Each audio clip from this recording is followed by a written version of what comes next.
Assalamualaikum warahmatullahi wabarakatuh. Okey, kembali ke channel Cikgu Buku Teks. Perbincangannya ialah matematik tingkatan 4. Praktiskan diri 1.1b. Rujukannya ialah pada muka surat 10. Cuba try.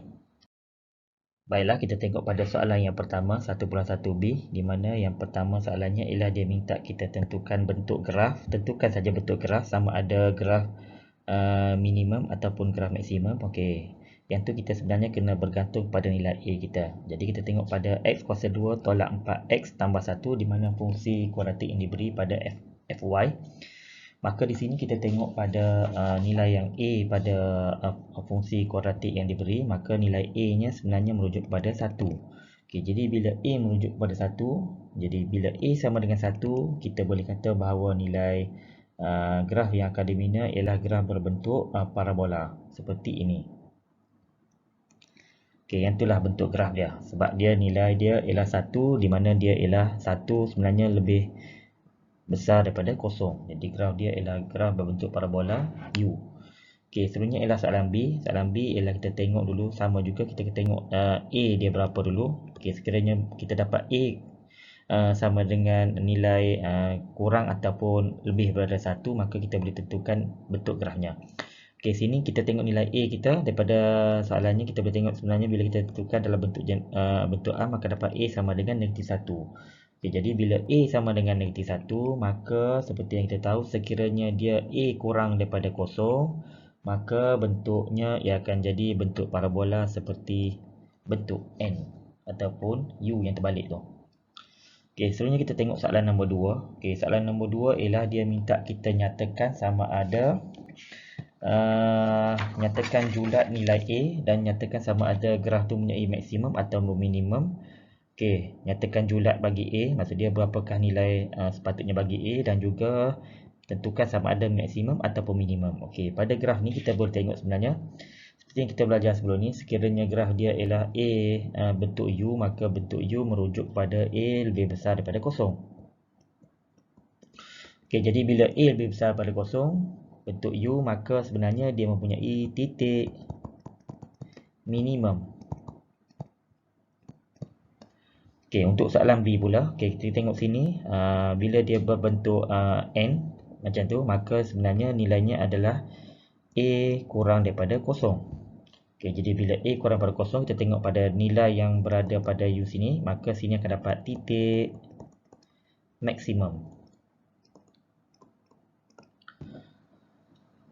Okey, graf ni akan mempunyai titik maksimum, graf yang A tadi mempunyai titik minimum. Baiklah, soalan nombor 3, minta tentukan nilai tentukan titik maksimum ataupun titik minimum. Kemudian kita kena menyatakan persamaan paksi simetri. Kita tengok pada bentuk graf. Bentuk graf di sini pada soalan A menunjukkan dia mempunyai titik minimum. Okey, jadi bila titik minimum, kita kena baca koordinatnya. Yang berada di sini ialah 4, 15. Okey, jadi bila kita selesai titik minimum, kemudian kita kena jawab persamaan paksi simetri. Okey, persamaan simetri pula merujuk kepada garis yang selari dengan paksi Y, dan dia mesti melalui titik yang diberi sama ada maksimum ataupun minimum. Okey, jadi saya pun garis ini ni. Okay, murid sepatutnya kena ambil pembaris. Okey, sebenarnya situ akan dapat persamaan paksi simetri dia ialah X sama dengan 4. Okey, soalan B pula. Okey, soalan B ialah soalan B sebab dia duduk atas kali tu, maka titik atas tu merujuk pada titik, maka dia merujuk kepada titik maksimum. Okey, jadi kita kena baca koordinatnya. Bila kita baca koordinat, sebenarnya kita akan dapat 3, 13.5. Okey, kemudian persamaan paksi simetri. Okey, dia mesti melalui pada paksi X. Maka kita tengok pada paksi X.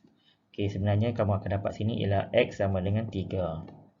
Okey, kalau nak senang lagi, kamu tengok pada nilai koordinat yang kamu dapat pada X tadi itu, X dengan Y, maka sini sebenarnya mewakili persamaan paksi simetri. Okey, macam tadi ialah X sama dengan 4. Okey, jadi sini soalan yang C, titiknya, titik maksimum tu. Okey, titik maksimum dia kamu kena baca koordinat. Koordinatnya bila kamu baca koordinatnya ialah -2, 4. Okey, sini daripada konsep kita belajar tadi, persamaan paksi simetri ialah dia mesti melalui pada garisan yang berada pada titik maksimum ataupun minimum. Maka macam juga tadi, kita boleh ambil nilai yang berada pada nilai X di sini, maka akan dapat